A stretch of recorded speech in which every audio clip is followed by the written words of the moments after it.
We're gonna do this shit right, man. What's up, Panther Nation? The Four-Man Rush post game is on the scene. I'm here with Kevin and Will.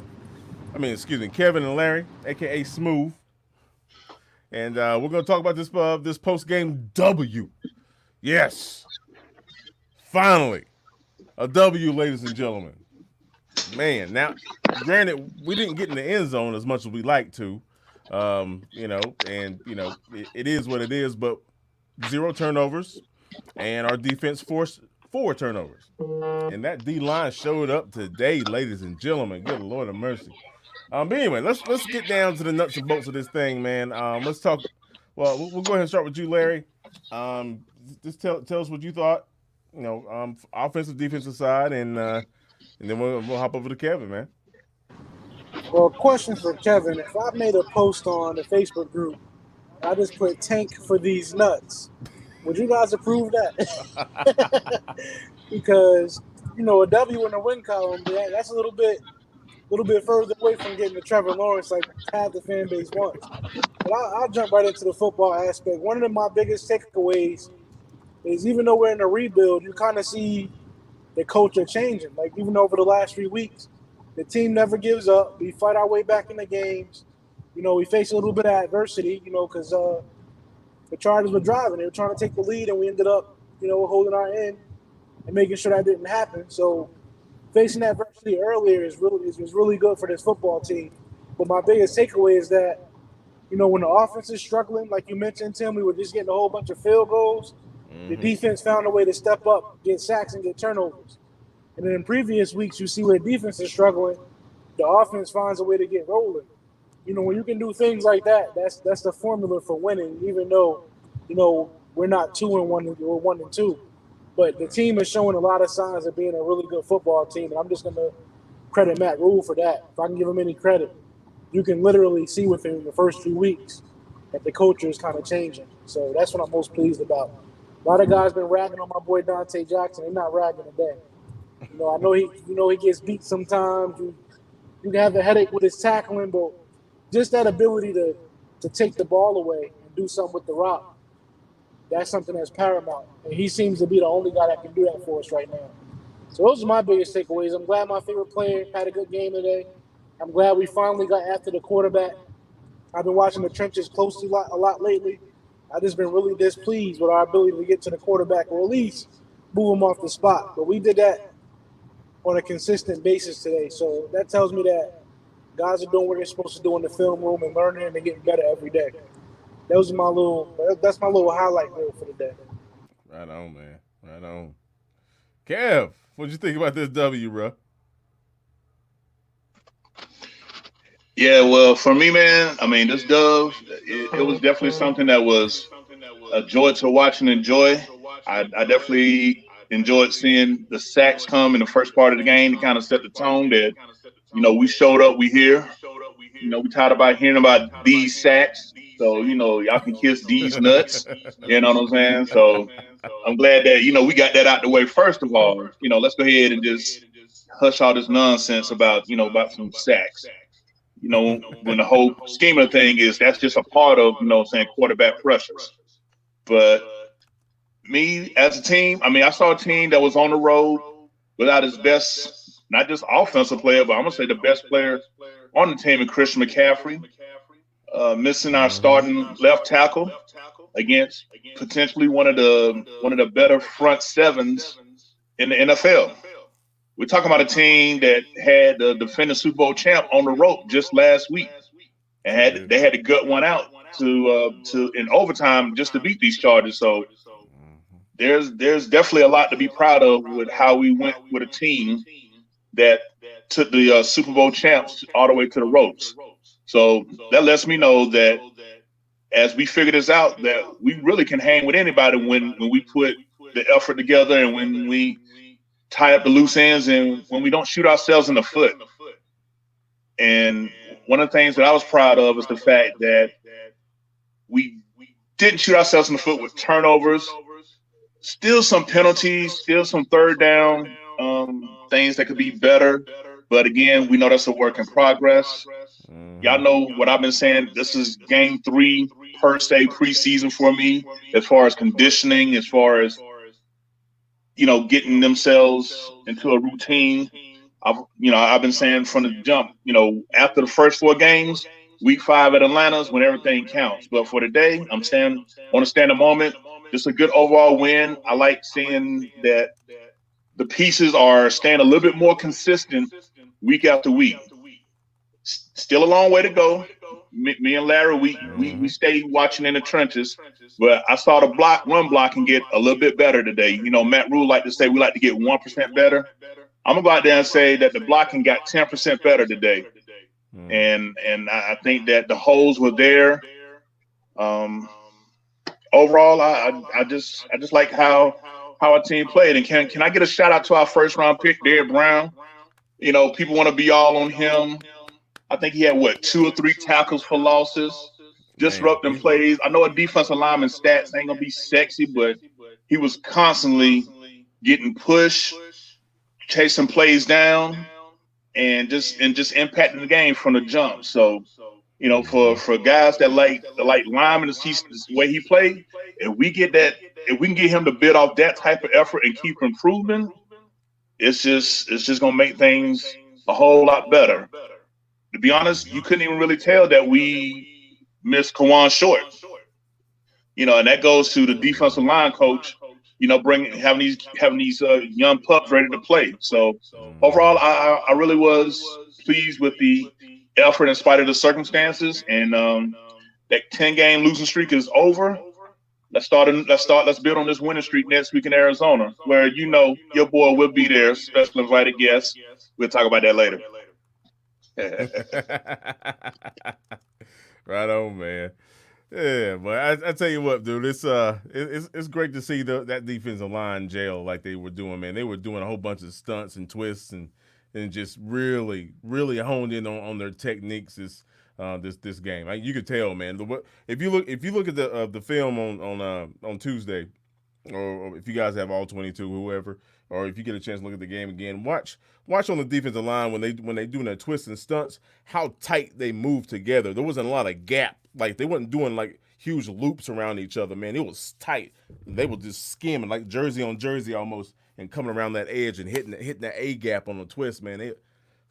But they had the center and the guards working hard today, man. They were really working hard, and those tackles, I don't know how they were stopping Burns, man. Every time they got in the pass situation, it seemed like Burns was in that lap almost, man.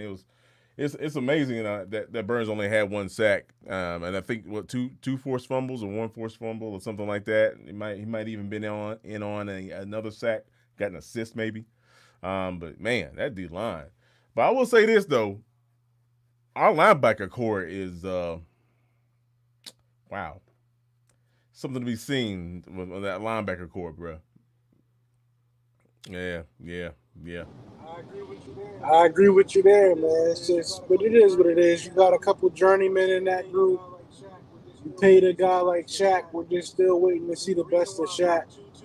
I mean, the reason why I'm not too worried about it is because we've seen Shaq in the past.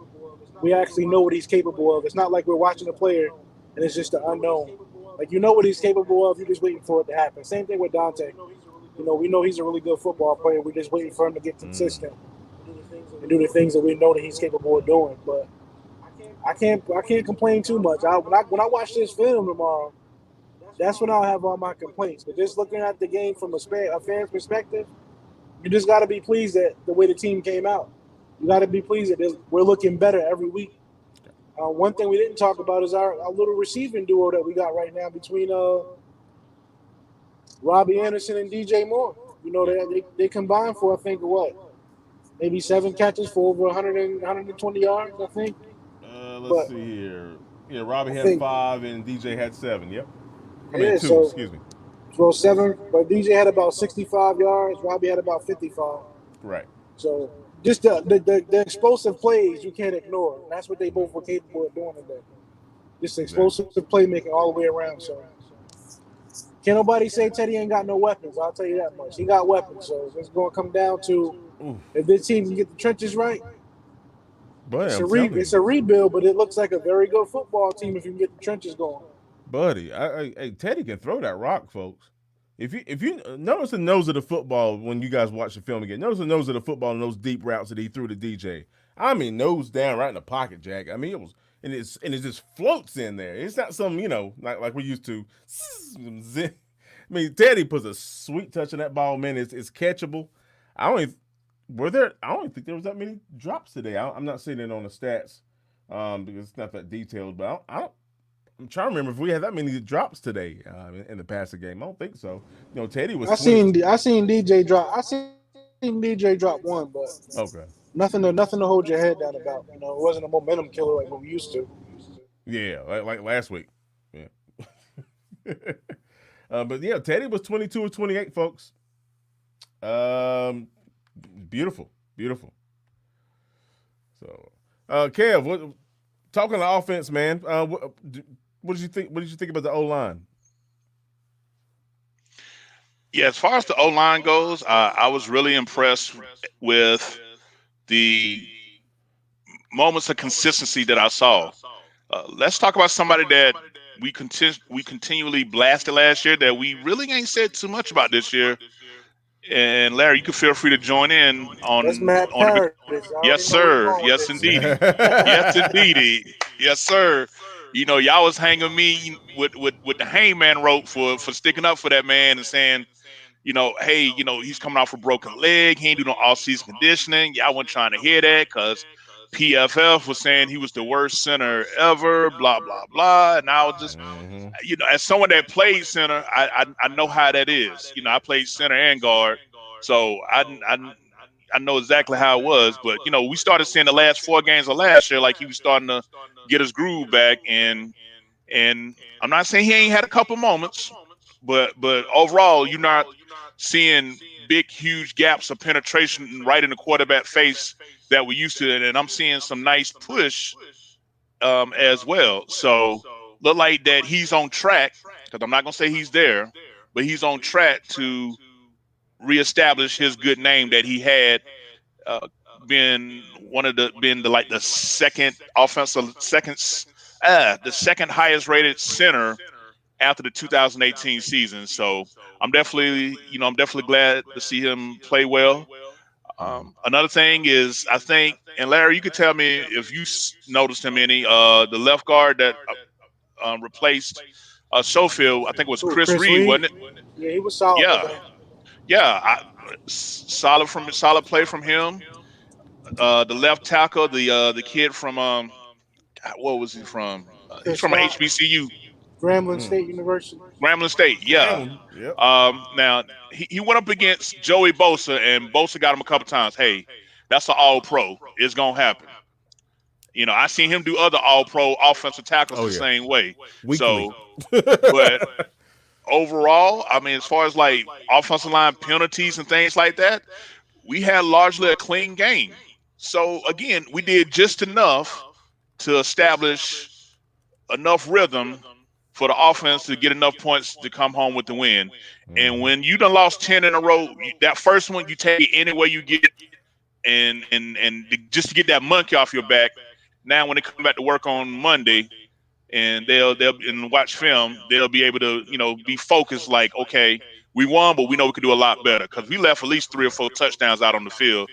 Tim, we Yes. mentioned earlier this should have been 42 to 16. Easy. Yeah, You that's know. what I was Easy. going to get into next. What do you guys think that because it wasn't just today, it was also week 1 and partly week 2. It's just like we drive down the field so easily and so consistently. For whatever reason, we're not having that as far as touchdowns. We're just not getting the touchdowns that I'm looking for. So I look forward to looking at the film and trying to see what we can do to make that better. Because I just feel like I told guys in the chat earlier, we're not going to beat teams just kicking field goals all day. I remember there was one year that we had a problem. We were losing all those close. I think it might have been Ron's second or third year, but we just kept kicking field goals and we were losing games because of it. So I've already had that kind of taste in my mouth. I know what it feels like to lose games because you can't score touchdowns and you got to kick field goals. Somehow, some way, we got to get rid of that tendency. Well, I quite honestly, from what I'm remembering about the game and last week too, to be honest with you, we don't utilize our tight ends and the fullback in the red zone enough. I mean, we just don't. No hard play action. Leaking out the tight end or the fullback in the flat, or doing a shallow, some type of shallow route. We don't do that. It's rush, screen, try to hit somebody in the back of the end zone or in the corner. There's no misdirection. Just simple, dink and duck to your tight end in the middle of the football field. It's for some reason we haven't done that quite a bit since we used to do that a lot with Olsen and some of the other tight ends in the past, but we haven't done it like that. Yeah. Well, speaking of fullbacks, can I give my boy some love? Because I don't know if you guys are noticing, we're using a lot more 21 and 22 personnel. That means it's Alex Armour time, and Yeah. I was enjoying. Anybody that's them old school heads, and Larry, I know you. Even though you younger than me, but you know old school football. Ain't nothing like seeing that tight end, one or two with that fullback and run back line up, point to where we're gonna run the ball, and you can't do nothing about it. And that's what I'm. Yeah. I think that when we line up like that, we're trying to establish attitude and definition. Look, we ain't trying to be fancy nothing. We're gonna come out here. You know what I'm saying? We're gonna grab our nuts. We're gonna line up, and we're gonna make it do what it do. And again, had to go back and watch the film, but I saw my ball Armour put a couple people on that backside, lead blocking. Imagine what that's going to look like when we get some blue chip offensive linemen to put in front of them. Man, boy, don't tease like that, boy. If anybody out there listening, tell P9 Sewell in Oregon, you know what I'm saying, he got a home here in Carolina. I'll get the U-Haul myself. I think we should just establish the Panther Nation that 4-man rush is not a tank for Trevor type of group. I mean, we're all about trying to address this trench thing we got going on. So W's. That's all we're about. I think about. every single member in 4-man rush want us to go ahead and address this offensive line somehow, some way this offseason. So yeah, we have got to address that. We don't care nothing about the Trevor Lawrence, the whatever you want to call him, Sunshine, Pretty Boy, whatever y'all call him. Like, he's a great player, but we're not worried about the quarterback position. We believe in Teddy right now. We know he's a bridge quarterback. If we can get some quality offensive linemen in front of the quarterback, we're going to look like a really good football team. And that's real, folks. Teddy can throw the football. I'm sorry. Teddy can throw the football. If you didn't hear, Teddy can throw the football. Believe that. And we got not one, not two. Now bring Bonifant into the mix. We got 4 individuals that can catch the football out of the backfield. We got CMC, you got Mike, you got Bonifant, and you got Kirk. And matter of fact, we still got a person that's in the midst that we ain't even used yet, and that's Trent Cannon, out of Virginia State. That's somebody that is going to give us a few moments when he get his opportunity to get some reps on offense. I was hoping maybe would have seen some of him today. I don't think we did as far as offensive snaps, but don't worry, young guy, wasn't much expected. Hardly anybody knew him before the final 53-man roster, so definitely want to look forward to those opportunities. But yeah, as far as that offensive line goes, folks, y'all need to keep in mind left tackle Russell Okung, last year of his deal. Schofield on a 1-year deal. The guy that replaced him today, Chris Reed, 1-year deal. Matt Paradis got 2 years left on his contract, but it's an option after this year. Starting right guard John Miller, 1-year deal. Right tackle Taylor Moton, final year of his rookie year contract.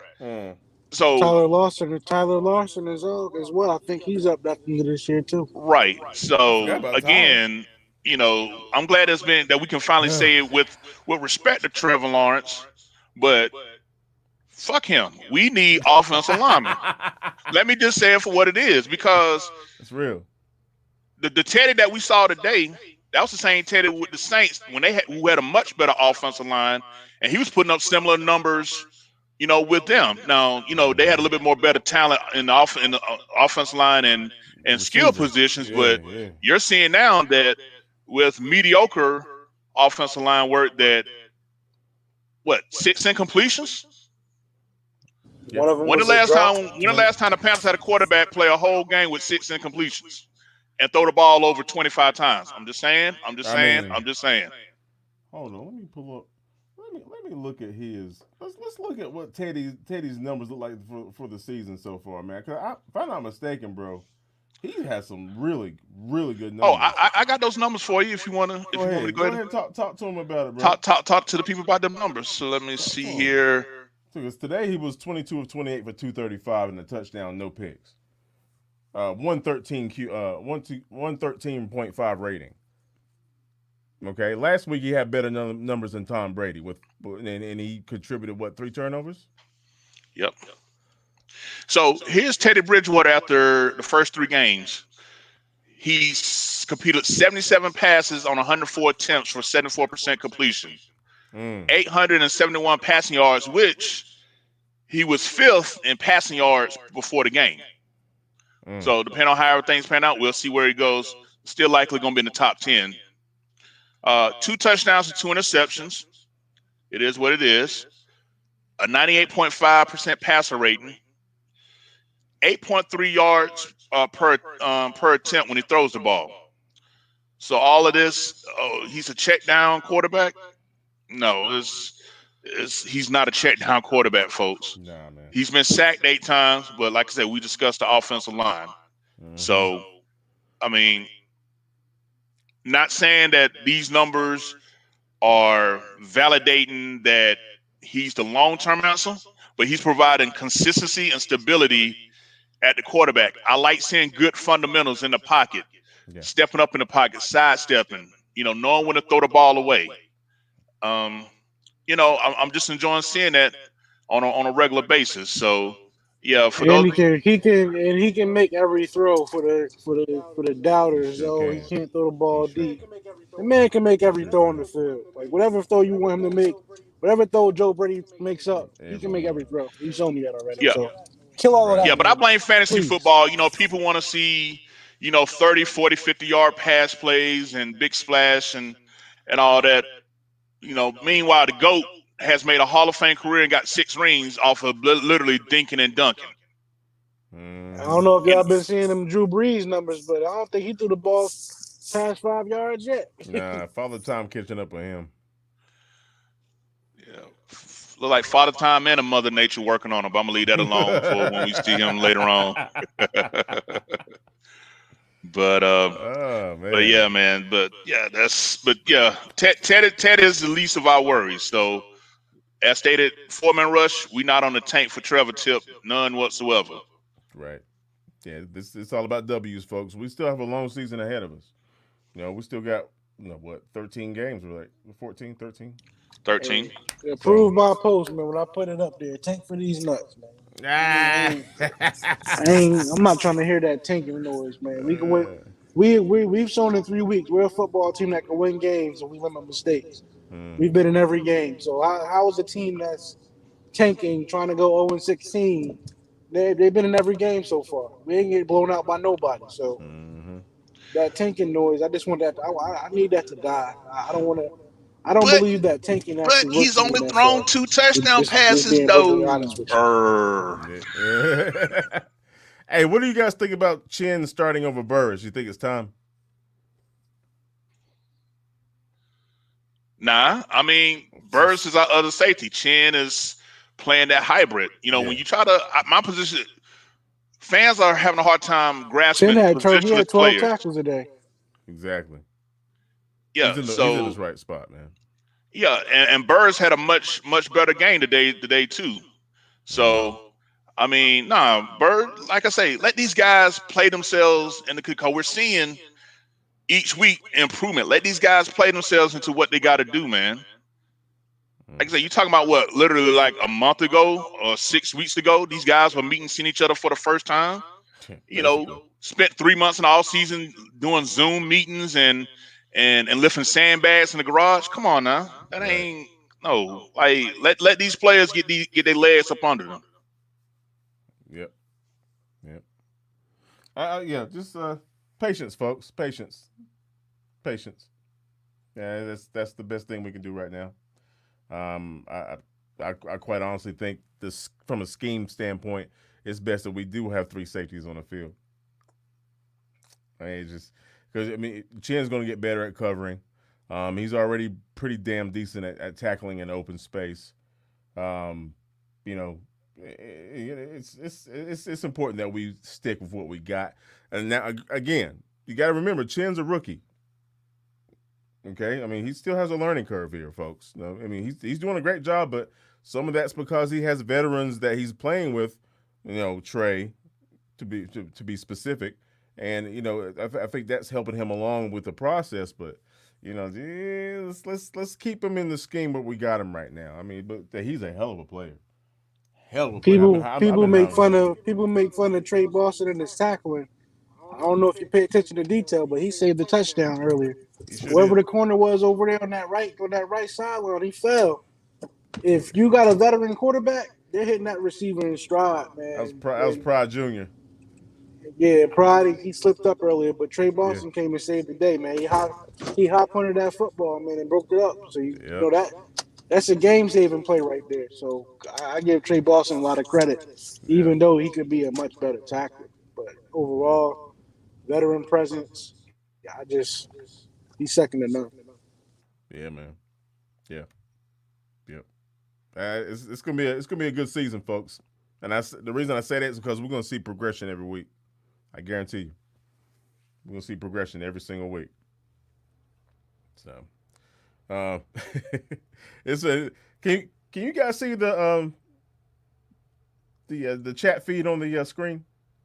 Yeah, I'm checking out. I'm reading the comments. Like I heard that Shaq Thompson didn't suck today. It's fun. It's funny. I like interacting with our people. I like giving them the opportunity for them to see how we've been doing on the podcast for over 2 years now. This is how we get down. This is how we put it in. Yeah, man. Shaq. Somebody said I heard Shaq didn't suck today. I wouldn't say Shaq had a slow start today. Let's put it that way. In the first half, he didn't look very sharp, man. He didn't look very sharp. He was diving at people's feet and stuff on running plays, and he was getting caught up in the traffic jam on the defensive front, and where he couldn't get a clear shot at the runner. But then the second half, man, he started. I don't know what clicked in him, but he was starting to do his thing. And Burns in the postgame interview was saying how Shaq, when Shaq called out pass on the play and a pre-snap read, he called out a pass instead of a run, and Brian Burns changed his mindset because he was going in. He was going in as a run stopper, seal the edge kind of situation. But Shaq said, "Nah, pass," and that's when Burns dipped on the right tackle and got that strip. Shaq was doing things, from a communicate standpoint, but man, tackling, pass coverage, he should be better than he is. To be continued. Yeah. Respect. Yeah. What's up, Dustin? Respect, man. Respect. Oh, man. So, hey, at the end of the day, folks, we got that W. That's all that matters. Now it's on the old Arizona Cardinals. Yeah. So, but of course, we'll catch the coaches' film Tuesday, and we'll drop some more knowledge on you guys in more detail, and we can really nitpick stuff on our podcast recording on Tuesday, and that'll be ready for you guys Wednesday. Yeah, so we will get better. Well, that's the scary thing, folks. We have a chance to get better. It's a lot to correct.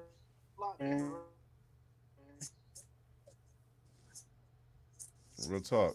It's a lot like the specific things to correct. I know, I know the run defense can probably still be a lot better. I know somebody mentioned that, but I just want to look at the all 22 so I can really break down and talk to you guys on Tuesday about what we really got to fix. Yeah. And can we give a shout out to Phil Snow for introducing that NASCAR package on the defensive line that was getting that pressure? You know what I'm saying? Had Weatherly beside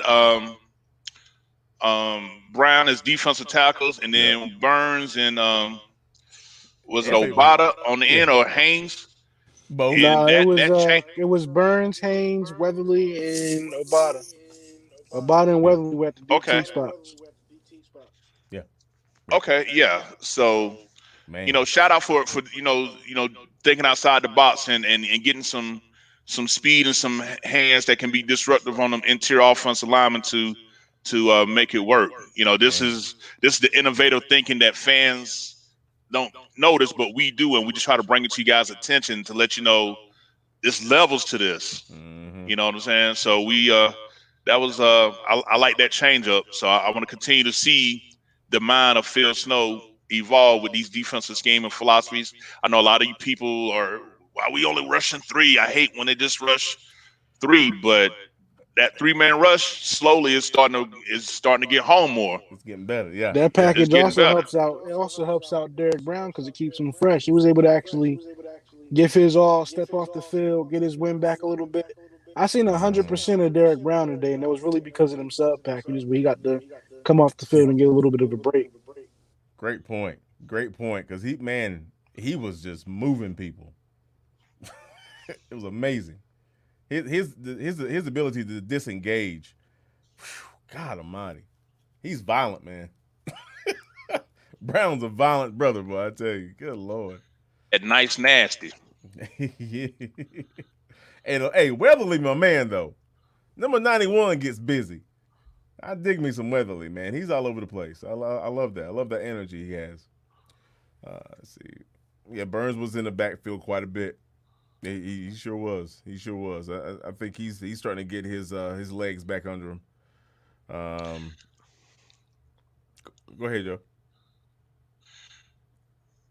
But can we get some shout out to holding Keenan Allen down today?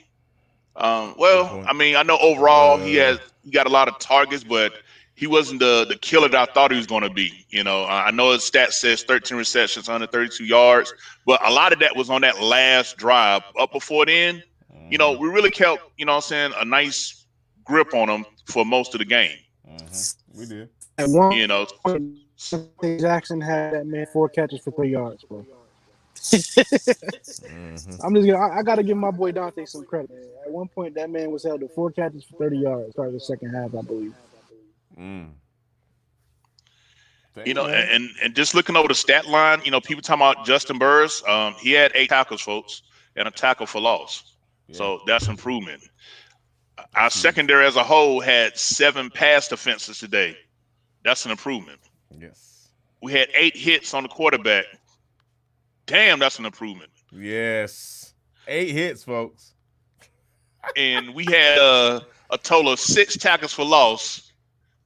Yeah. Guess who had 3 of them? That man, Derek Brown. DB. You look at his stats, like, oh, he just had 4 tackles today. No sacks. He was nah. The game is so much more. Stop laying sacks as the primary way of identifying if a defensive lineman is effective in a game. I just want to point out one quick thing, Kev. Yeah. In the comment, someone just said the Cardinals lost to the Lions today. Maybe we can beat them next week. But I want people to understand is that nobody's real identity has been displayed yet. There's been no preseason, no major camp. Anybody can beat anybody every single week. That's why these early games are so important, because anybody can take a loss, anybody can get a W right now. So we can definitely come out and beat the Cardinals next week. Honestly, I believe that there's some guys in our locker room that are playing hard every week. They don't believe this is a rebuild. I know we as fans believe it, but think about if you were in a jersey. You're not talking about, oh, we expect to lose and we're just trying to build. Some of these guys think they can make a run. Like some guys are playing with that kind. If you pay attention to the intensity, to the work that guys are putting in, it's guys in that locker room that believe that we can win a lot of football games. So don't sleep on anybody. We can be anybody week in and week out. Just be excited about it and look for the best. Right. No doubt. It's gonna be a heck of a season, folks.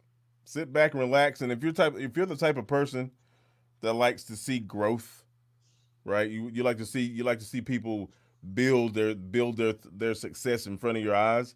This is what you're going to get. Chin, Burns, hopefully DJ is going to turn a corner. Ian, Arma, I really think what's the OC's name? Brady. Joe Brady. I think he's just barely scratching the surface of what he's going to put together, folks. By week 16, there's no telling how many packages this man's going to have implemented because we have those kind of weapons. I mean, there was one package where he had Mike Davis in there, Bonifant and Curtis at the same time. I mean, put CMC in that equation. CMC, Mike Davis, and Bonifant. CMC, Mike Davis, and Samuel. CMC, Samuel. And I mean, Arma. I mean, there's so many things we can do with these offensive weapons, man. It's amazing. And that defense, oh my God, bro. Shoo. Like Kevin said last week, man. Or I think it was on the podcast. You said you mentioned how whenever Derek Brown, whenever he gets it, he's virtually gonna be unstoppable, man. He's just too violent, dude. He he can't block that man one-on-one. You can't. And quite frankly, they're gonna have to. I agree with you 100%. They're gonna have to scheme for him, and that's gonna get Burns one-on-one matchups. That's gonna get Haynes one-on-one matchups, and oh boy, Matos. I want you guys to pay attention to him when you guys watch the film on Tuesday. I want to choke that boy. Who you said? Gross Matos, man. I want to choke that boy. Oh yeah. Well, what I did see, if I can say anything positive about him, I seen more effort than I did week 1. You know, he played to the whistle this week, so I'll take that. True. He got a motor on him now. Don't get me wrong, but he just got to get it together right here, man. He's just got to get it together. I agree. Hey, can I give you guys Brian Burns' stat line for the day? Yeah. 3 tackles, 1 sack, 1 quarterback hit, 1 tackle for loss, 1 forced fumble, 1 pass defense, 7 quarterback hurries. Let that sink in. He earned his paycheck today. Shoo, buddy. And this was without KK, folks. This was without no KK. All right, guys. You know how I get down. Third shift type of guy. I got to get ready to go to work, man. But it was a pleasure talking to y'all about it today. No doubt. And I'm gonna feel good wearing my Panther mask and my Panther hat to work tonight, man. Represent, Larry. Especially living in Atlanta where they just blew a whole nother lead. But that's a discussion for Tuesday, I guess. But I can't wait to play them bastards. We're going to call them the Atlanta lead blowers from now on. I'm going to call them the Atlanta Lewinsky's.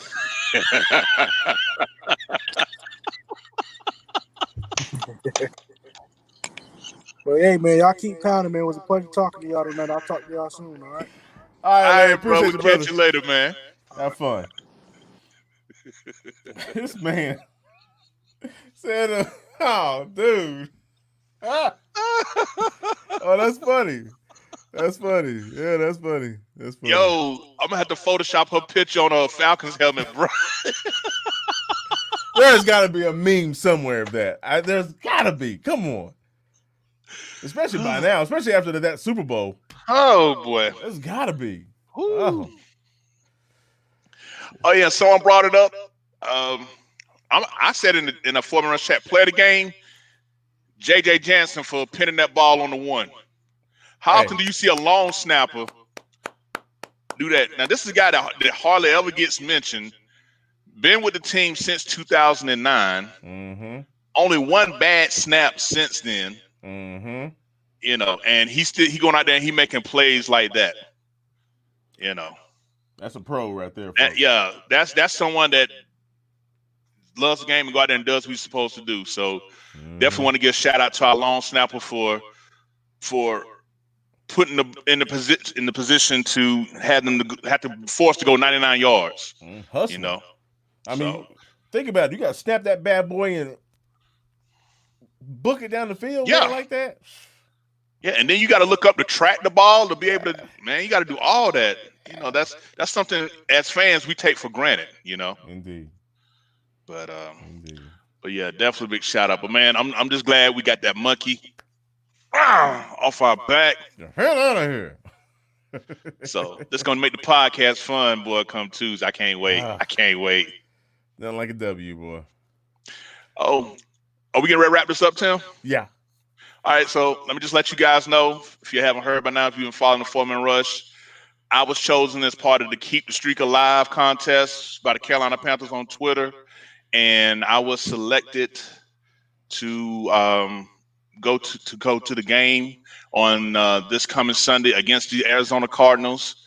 So I definitely will be there. I don't know if my cardboard statue of myself is still there, but I'm looking forward to it. It's just an honor and a privilege.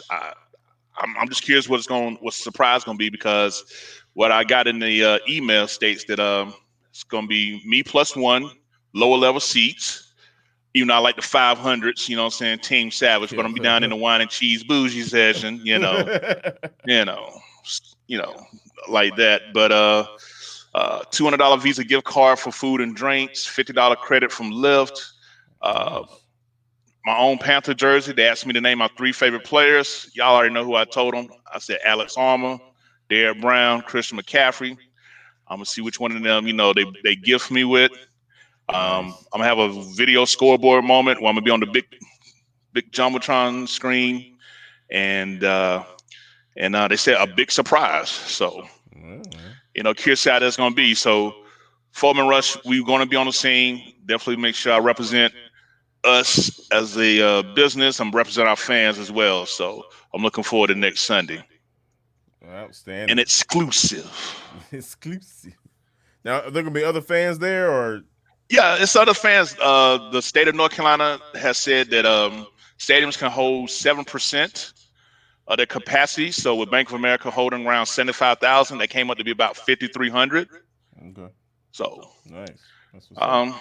Yeah, man, I'm gonna be a part of the mix, so I can't wait. My man.